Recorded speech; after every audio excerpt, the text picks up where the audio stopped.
வணக்கம் மேசராசி நண்பர்களே. இந்த 2026வது வருடத்தில் ஆடி மாதத்தில் எந்த மாதிரியான பலன்கள் நமக்கு கிடைக்க போகுது அப்படிங்கிறத இந்த பதிவு மூலமாக நாம் பார்ப்போம்.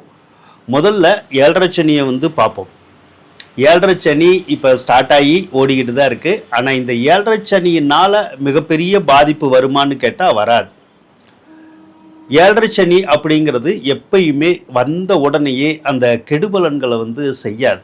ஏன்னா சனி பகவான் நின்று நிதானமாக வேலை செய்யக்கூடிய ஒரு கிரகம். அதனால் எப்பயுமே உடனே பலன் கொடுக்காது, அது காலதாமதமாக தான் கொடுக்கும். அப்போ இப்போதைக்கு 7.5 சனியினால் எந்த கெடுபலனும் கிடையாது. விரைய செலவுகள் என்ன வரும்? உதாரணம், வாகனத்தின் மூலமாக, இப்போ வண்டி வாகனம் இருக்கு இல்லையா, அதன் மூலமாக விரைய செலவுகள் வரலாம். அதில் ஏற்கனவே நம்மக்கிட்ட வண்டி வாகனம் இருந்தால் அந்த வண்டி வாகனம் அடிக்கடி பழுதாகலாம். அதனால் நமக்கு விரைய செலவு வரலாம். ஒரு சிலர் புது வண்டி வாகனம் வாங்கிறதுக்குடைய யோகங்கள் கிடைக்கும், வாங்கிக்கலாம். ஆனால் சொந்த பயன்பாட்டுக்காக மட்டும்தான் வாகனங்களை வாங்கிக்கணும். தொழிலுக்காக வாகனங்களை வாங்கக்கூடாது. ஏன்னா தொழிலுக்காக வாகனங்களை வாங்கினோம்னா அது விரையச்சனிங்கிறதுனால அந்த தொழில் விருத்தி இருக்காது, அந்த வாகனங்கள்னால நன்மை இருக்காது. இதை மட்டும்தான் அந்த சனி பகவான் செய்வார். அதோட ஒரு சிலருக்கு இந்த உங்கள் வீட்டில் யாருக்காவதும் அல்லது உங்களுக்கு முழங்கால் வலி முதுகு வலி வருது இல்லையா, அந்த ஒரு கெடுபலன் வேணால் செய்யலாம். வேறு கெடுபலன் செய்ய வாய்ப்பு இல்லை. 2வது இடத்துல செவ்வாய் பகவான் இருக்கிறது நல்லது தான். ஏன்னா செவ்வாய் பகவான் 2வது இடத்துல இருந்தால் ஏதாவது ஒரு வகையில் நமக்கு காசு பணம் கிடைக்கிறதுக்குடைய வாய்ப்புகள் வரும். ஏதாவது ஒரு வகையில் பொருளாதார விருத்தி ஆகலாம். வேலை கிடைக்கலன்னா வேலை கிடைக்கும். தொழில் நல்லா போகலைன்னா இப்போ தொழில் கொஞ்சம் நல்லா போகும். யாருக்கிட்டையாவது கடன் கேட்டாலும் கிடைக்கும். சில நேரத்தில் நாம் கடன் அடைக்கிறதுக்குடைய ஒரு வாய்ப்புகளும் கிடைக்கும். சிலருக்கு சொத்துக்களின் மூலமாக, பூமி சம்பந்தப்பட்ட சொத்துக்கள் இருக்குல்ல, அதன் மூலமாகலாம் பணவரவு வர்றதுக்குடைய ஒரு வாய்ப்புகள் இருக்குது. ஆகஸ்ட் 1ஆம் தேதி மிதுன ராசிக்கு செவ்வாய் போயிடுவார். அதுக்கப்புறம் ஏதாவது ஒரு சொத்து பத்து நம்ம விற்கிற மாதிரி வரலாம். ஒரு சிலருக்கு வீடு மாறுறது, ஊர் மாறுறது, அந்த மாதிரியான பலன்களும் கிடைக்கிறதுக்குடைய ஒரு வாய்ப்புகள் இருக்கும். புதனை எடுத்துக்கிட்டோம்னா புதன் 3வது இடத்துல இருக்காரு. அவருமே நமக்கு சொத்து மாற்றங்கள், இடமாற்றங்களை தான் கொடுப்பாரு. சொத்து மாற்றங்கள்னா ஏதோ ஒரு பொருளையும் சொத்தையும் இவ்வளோ நாள் நம்ம விற்க முடியாமல் இருந்தால் இப்போ விற்கிறதுக்குடைய வாய்ப்புகளை உருவாக்குவார்.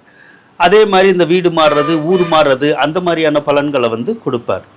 அதுக்கப்புறம் தாயாருக்கு மட்டும் ஏதாவது மருத்துவ செலவுகள் அப்படின்னு சொல்கிறோம்ல, அந்த மாதிரி வர்றதுக்குடைய ஒரு அமைப்புகள் கொஞ்சம் இருக்கும். அதே புதன் பகவான் ஜூலை 31ஆம் தேதி 4வது ராசிக்கு போயிடுவார். புதன் 4வது ராசியில் இருந்தால் நல்ல கல்வி வரும். அதே மாதிரி ஒரு சிலருக்கு தாயாருக்கு கொஞ்சம் அலைச்சல் திருச்சல் மட்டும் ஏற்படும். பிரிந்த உறவினர் மீண்டும் ஒன்று கூடுறதுக்கான ஒரு சந்தர்ப்பங்களை அந்த புதனே உருவாக்கி கொடுக்கும். சுக்கிர பகவானை எடுத்துக்கிட்டோம்னா உங்களுடைய ராசிக்கு 5வது ராசியில் தான் இருக்கார். பொதுவாக 5வது இடத்துல எந்த ஒரு கிரகம் இருந்தாலுமே புத்திர பாக்கியத்தை உருவாக்கும். இப்போ நீண்ட காலமாக யாருக்காவது குழந்தை பிறக்கலைனாலோ அல்லது இப்போ அடுத்தடுத்த குழந்தைக்கு நம்ம முயற்சி பண்ணாலோ அந்த குழந்தை பெறதுக்கான வாய்ப்புகளை அந்த சுக்கிரன் கொடுப்பாருங்க.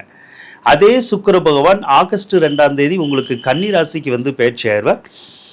அதுக்கப்புறம் ஒரு மாத கால அளவு ஏதாவது ஒரு வகையில் நமக்கு வருமானம் வரும். ஆனால் வர்ற வருமானம் கொஞ்சம் செலவாகிறதுக்குடைய வாய்ப்புகள் இருக்கும். சிலருக்கு இந்த ஆடை ஆபரணங்கள் இருக்குல்ல, அது கொஞ்சம் சேதாரணமாகலாம். அல்லது எலக்ட்ரானிக் பொருட்கள் இருக்குல்ல, இந்த கரண்ட்டு சம்மந்தப்பட்ட பொருட்கள், TV, fridge, washing machine, computers, இந்த மாதிரி சொல்கிறோம் இல்லையா, இதெல்லாம் பழுது ஏற்படுறதுக்குடைய ஒரு அமைப்புகள் இந்த மாதத்தில் கொஞ்சம் இருக்குங்க. சூரிய பகவான் 4வது ராசியில் இருக்கிறது நல்லது தான். ஏன்னா அரசாங்க சம்மந்தப்பட்ட வகையில் நன்மைகள் கிடைக்கிறதுக்குடைய ஒரு வாய்ப்புகள் இருக்குது. இப்போ கவர்மெண்ட்டில் ஏதோ ஒரு விஷயத்துக்காக நீங்கள் போகிறீங்க அப்படின்னா அந்த கவர்மெண்ட்னால் கிடைக்கக்கூடிய நன்மைகள் நமக்கு கிடைக்கும். அது டாக்குமெண்ட் மாற்றுறதா இருந்தாலும், ஏதாவது உதவித்தொகைகள் பெறதா இருந்தாலுமே நமக்கு கிடைக்கிறதுக்குடைய ஒரு அம்சம் இப்போ இருக்குது. குரு பகவானை எடுத்துக்கிட்டோம்னா உங்களுடைய ராசிக்கு 9 மற்றும் 12ஆம் அதிபதியாக வர்றார். நல்ல நல்ல காரியங்களுக்காக நிறைய செலவுகளை அவர் கொடுப்பார். அப்போது வருமானம் வந்தாலும் அந்த வருமானம் வந்து தங்காது. ஏன்னா அது வந்து நிறைய சுப செலவுகளை உருவாக்கும். உதாரணம், குழந்தைகள்னால செலவு உருவாக்கும். ஏற்கனவே குழந்தைகள் இருந்தால் அவங்களுக்கு ஏதாவது செலவு செய்கிறது மாதிரி வரும். அப்படி இல்லை அப்படின்னா புதுசாக குழந்தை பெற்றுக்கிறனால ஒரு சிலருக்கு செலவுகள் வரும். ஒரு சிலருக்கு கோயில்னால செலவுகள் வரும். கோயில்னாலன்னா ஏதாவது அடிக்கடி கோயிலுக்கு போகிறது வர்றது. அதனால ஒரு சிலருக்கு பேங்க்னால் விரைய வரும். பேங்க்னால் விரையும்னா கடன் கட்டுற மாதிரியான சூழ்நிலைகள் இருந்தால் கட்ட முடியும். ஒரு சிலருக்கு மட்டும் கோர்ட்டுனால பிரச்சனைன்னு வரும். கோர்ட்டுனால பிரச்சனைனா ஏதோ ஒரு வம்பு வழக்கு வரும். அதனால நம்ம கோர்ட்டு அது இதுக்கு போய் வக்கீல் ஃபீஸு அது இதுன்னு கொஞ்சம் கட்டுற மாதிரி ஒரு சிலருக்கு மட்டும் வரும். ஒரு சிலருக்கு சொத்தை விற்கிற மாதிரி கூட சூழ்நிலைகள் வரலாம். ஒரு சிலருக்கு சொத்து வாங்குற மாதிரி கூட வரலாம். ஒரு சிலருக்கு ஏதாவது வீடு கட்டுறோம்ல அந்த மாதிரி பாக்கியமெல்லாம் கூட சில மேசராசிக்காரவங்களுக்கு கிடைக்கிறது கூடிய ஒரு அம்சம் இருக்குது. அது போக கடந்த காலத்தில் ஏதாவது ஒரு உறவினர்கள் நம்மளுடைய வீட்டில் உள்ளவங்க கூட பிரிஞ்சிருந்தா அந்த பிரிவு வந்து நீங்கிரும். இப்போ அப்போ பிரிவு நீங்கி அந்த உறவு வந்து பலப்படும். வாய் பேசாதவங்க கூட வாய் பேசுறதுக்குடைய ஒரு அம்சத்தை அந்த குரு பகவானே உங்களுக்கு செஞ்சு தருவாருங்க. ராகு பகவானை எடுத்துக்கிட்டோம்னா அவர் 11வது ராசியில் தான் இருக்கார். ராகு நல்லா தான் இருக்கார், ஒன்றும் பிரச்சனை இல்லை. 11வது ராசியில் ராகு இருக்கிறது நமக்கு நற்பலனை வந்து கொடுக்கறதுக்குடைய ஒரு அமைப்புகள் கண்டிப்பாக ஜாதக ரீதியாக வந்து இருக்குங்க. ஒரு சிலருக்கு மட்டும் போக்குவரத்தில் வந்து கவனமாக இருக்கணும். ஏன்னா 12ல் சனி இருக்கு இல்லையா, அதனால போக்குவரத்தில் மட்டும் கொஞ்சம் கவனமாக இருந்தால் சரிதான். மற்றபடி வேறு தொந்தரவுகள் எதுவும் வரதுக்கூடிய வாய்ப்புகள் இல்லை. ஆக மேசராசிக்காரவங்களுக்கு இந்த ஆடி மாதத்தை பொறுத்தளவு நினச்ச காரியம் ஈடேறக்கூடிய ஒரு நல்ல மாதமாக தான் இருக்குங்க. வாழ்த்துக்கள் நண்பர்களே.